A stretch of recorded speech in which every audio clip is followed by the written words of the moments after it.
मेरे प्यारे दोस्त, स्टडी पॉइंट में आपका स्वागत है। आज फिर हम सब आपके बीच आए हैं पार्ट 3 विद्युत धारा के तीसरा वीडियो के साथ।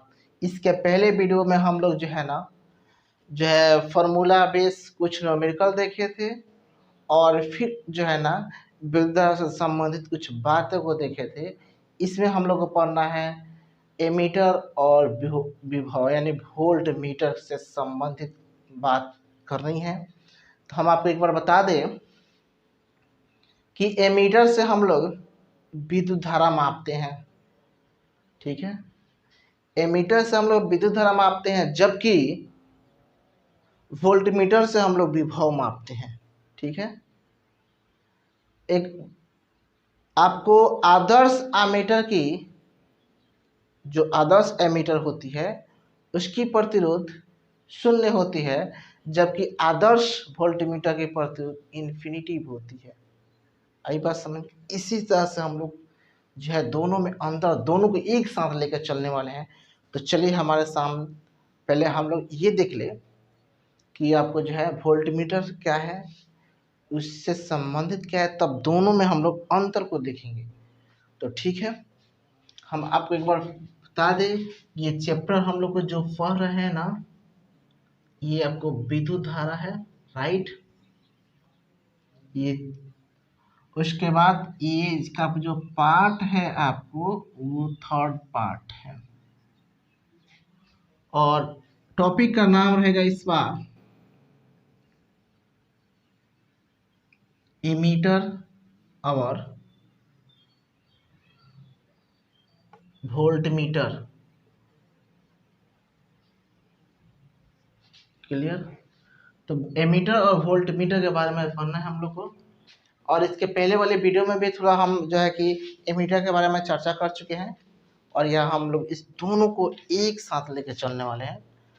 तो चलिए सबसे पहले ये आपको वोल्टमीटर के बारे में हम बताएंगे कि वोल्टमीटर क्या है। तो सबसे पहले ये बता दें, वोल्टमीटर जो होता है ना, दो बिंदुओं के बीच के विभव के अंतर को वोल्टमीटर कहते हैं। यहाँ देखिए, दो बिंदुओं के बीच के विभव के अंतर को, दो बिंदुओं के बीच के विभव के अंतर को विभवांतर कहते हैं। यानी दो बिंदुओं के बीच के जो विभव का अंतर होगा ना, उन्हीं को हम विभवांतर कहते हैं, ठीक है। और विभवांतर यानी विभव अंतर, यानी विभव का अंतर होना चाहिए, उसी को हम विभवांतर कहते हैं, ठीक है। और हम विभवांतर को वोल्टमीटर से, किससे, वोल्टमीटर से मापते हैं। विभवांतर किससे मापते हैं? वोल्टमीटर से मापते हैं। और अब देखिए एक और बात है यहाँ, इसे समांतर क्रम में जोड़ते हैं। इसे किससे जोड़ते हैं?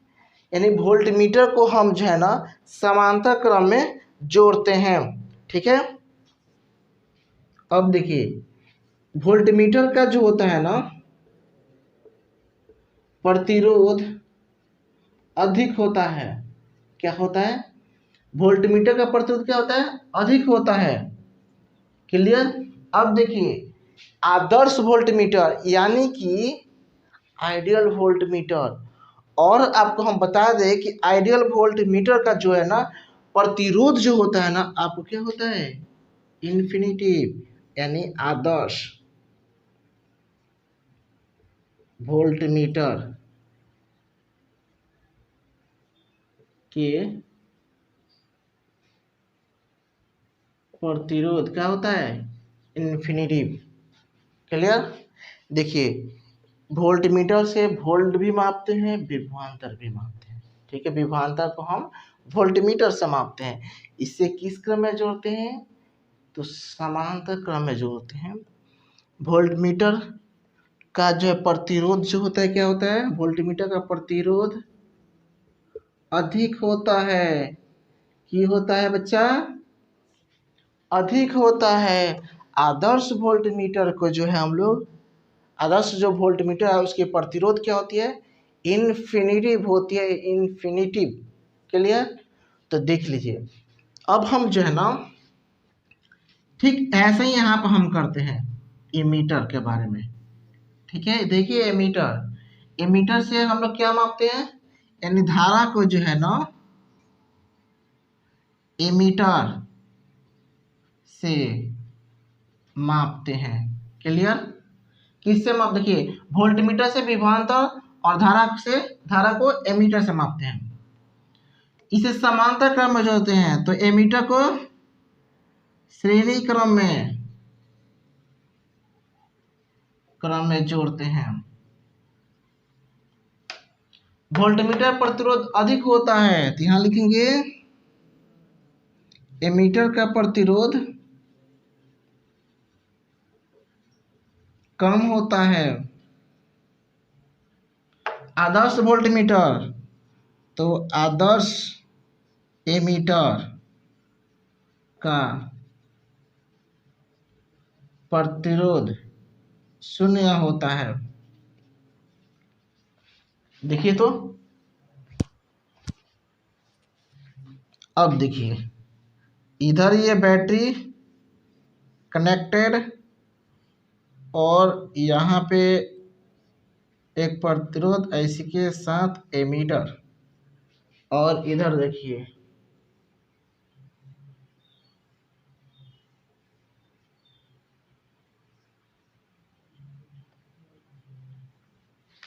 ओके। अब देखिए, दोनों में हम आपको बताएं अंतर। देखिए, एमीटर से हम धारा मापते हैं, वोल्टमीटर से विभवांतर या वोल्ट मापते हैं। क्लियर? एमीटर हो गया। अब एमीटर को हम श्रेणी क्रम में जोड़ते हैं, जबकि वोल्टमीटर को हम समांतर क्रम में जोड़ते हैं। एमीटर का प्रतिरोध कम होता है, जबकि वोल्टमीटर का प्रतिरोध अधिक होता है। आदर्श एमीटर का प्रतिरोध 0 होता है, तो आदर्श वोल्टमीटर का प्रतिरोध इन्फिनिटिव होता है। समझ में आइयो? अब देखिए, ये जो पॉइंट है, इधर का ये पॉइंट और इधर का ये पॉइंट बहुत, मतलब क्या बोलते हैं उसको, हम लोग नहीं बोलते हैं, VVI है। यस, ये दोनों जो है ना बहुत VVI है, डबल डबल ट्रिपल VV। ये बहुत बड़ा ऑब्जेक्टिव पूछता है कि आदर्श वोल्टमीटर की प्रतिरोध कितनी होती है। तो कभी आपको एमीटर की, आदर्श एमीटर की प्रतिरोध कितनी होती है, तो घबराने की बात नहीं है। इधर हम इससे उल्टा एक याद कर लीजिए, एक दूसरे को उल्टा कर दिए, एकदम क्लियर हो जाएगा। जैसे एमीटर से क्या मापते हैं? तो विद्युत धारा। वोल्टमीटर से क्या मापते हैं? विभवांतर। एमीटर को श्रेणी क्रम में, वोल्टमीटर को समांतर क्रम में। आदर्श वोल्टमीटर इन्फिनिटी, आदर्श एमीटर 0। इस तरह से हम करके आसानी से इसको हम हल कर सकते हैं। अब चलिए, अब इससे भी ज़्यादा एक इम्पोर्टेंट पॉइंट है, उसका नाम है प्रतिरोध। अभी हम लोग प्रतिरोध की चर्चा किए थे, अब हम लोग जो है वोल्टमीटर पर, एमीटर पर, अब हम लोग पढ़ेंगे प्रतिरोध। क्या बात है ये प्रतिरोध के बारे में। देखिए, प्रतिरोध, अब ये प्रतिरोध, इसके अलग अलग कर दीजिए। प्रतिरोध, प्रति यानी इसके प्रति, रोध माने रोको, यानी जिसके प्रति रोको, यानी किसी के प्रति रोको, उसी को प्रतिरोध कहते हैं। राइट? यानी किसी चालक से विद्युत धारा प्रवाहित हो रही है ना, उसी चालक से विद्युत धारा के बीच में जो विरोध होती है यानी रुकावट उत्पन्न होती है उसी को बोलते हैं प्रतिरोध। जैसे होता क्या है, जब कोई अच्छा काम कोई करने जाता है ना तो उसके बीच में कोई ना कोई आके रोक उत्पन्न कर देता है, बुरबके हो हेंगा काम होला, अरे क्या कहे ऐसा करवा तो इस तरह से हेंगन हो जाए, बस उल्टा कर दे नुकसान पहुंच जाए। यानी कि कोई भी अच्छा काम होता है ना तो दूसरा जो है ना बीच में टांग रहता है उसको रोकता है, उसी को तो बोलते हैं प्रतिरोध।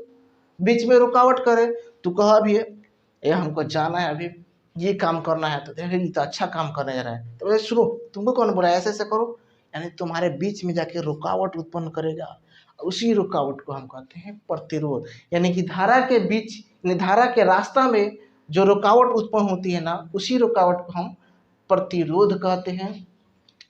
अब देखिए प्रतिरोध जो है ना हम R से प्रदर्शित करते हैं।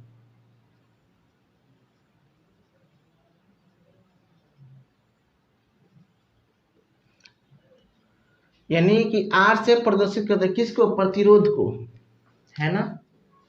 एक मिनट, अब देखिए R से रेजिस्टेंस होता है, ठीक है ना, क्या होता है R से रेजिस्टेंस होता है, इसीलिए हम R से प्रतिरोध को कहते हैं। और इसका मात्रा क्या है, ओम।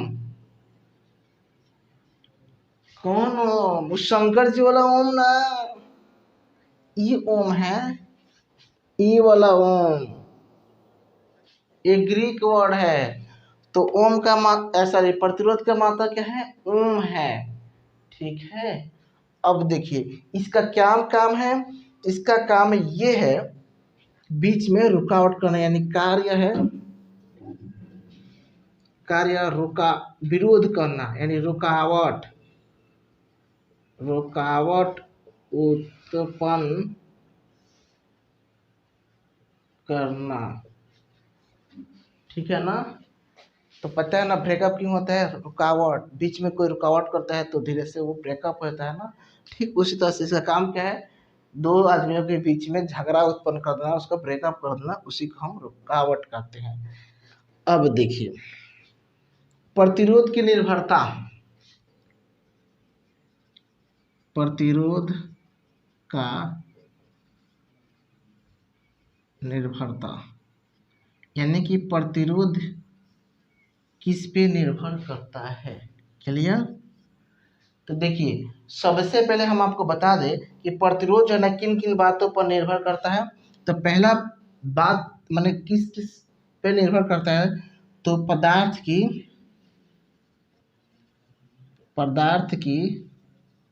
प्रकृति पर। ये पदार्थ की प्रकृति क्या है, देखिए हम आपको अभी बताएं कि जिसमें मुक्त इलेक्ट्रॉनों की संख्या ज़्यादा होती है ना उसमें धारा तेजी से प्रवाहित होती है, और जिसमें मुक्त इलेक्ट्रॉन की संख्या कम होती है उसमें धारा कम प्रवाहित होती है, ठीक है। तो मेरे पास जैसे चांदी और जो है लोहा है, तो किस में ज़्यादा प्रतिरोध होगा, तो आपको जो है ना लोहा में प्रतिरोध ज़्यादा होगा, चांदी का प्रतिरोध कम होता है।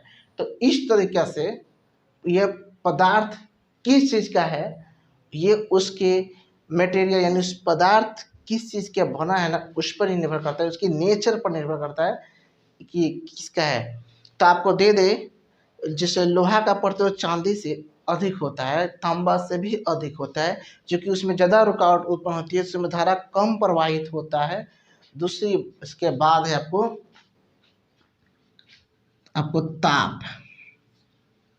अब देखिए ताप जो होता है ना, किसी चालक पदार्थ के अंदर कोई चालक है, यदि उसका ताप आप उसमें देंगे तो जब चालक में आप ताप की वृद्धि करेंगे ना, तो जब ताप वृद्धि करेगा किसमें, चालक में, तो उसका जो है प्रतिरोध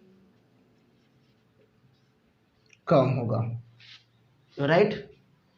यानी कि किसी चालक में जब उसको ताप दिया जाए, यानी चालक में धातु का कोई ताप दिया जाए तो उसका प्रतिरोध बढ़ता है, उसका प्रतिरोध बढ़ता है। और जब और चालक की बात करें, चालक है देखिए चालक में जब ताप बढ़ दीजिएगा तो प्रतिरोध भी बढ़ेगा, यानी ताप वृद्धि होगा तो प्रतिरोध भी वृद्धि होगा, ताप कम तो प्रतिरोध भी कम। लेकिन अर्धचालक की बात करें हम, किसकी, अर्धचालक की जब हम बात करेंगे, यानी तो जब जो है उसमें हम ताप जो है ना, ये ताप है, जब उसमें हम ताप कम करेंगे तो प्रतिरोध क्या होगा, कम होगा। ठीक है, बात आप लोगों को समझ में है, मैं हम फिर से आपको बता रहे, देखिए जब किसी चालक में हम ताप को देते हैं ना तो प्रतिरोध भी बढ़ता है, ताप बढ़ाएंगे धातु चालक में, धातु में, तो प्रतिरोध बढ़ेगा। ठीक है, लेकिन जैसे ही हम, जैसे सिलिकॉन है, क्या है, अर्धचालक है, सिलिकॉन क्या है, अर्धचालक है, जब अर्धचालक को हम निम्न ताप पे अचालक की तरह भांति काम करते हैं, जो है वो अचालक की भांति कार्य करता है, कौन, अर्धचालक।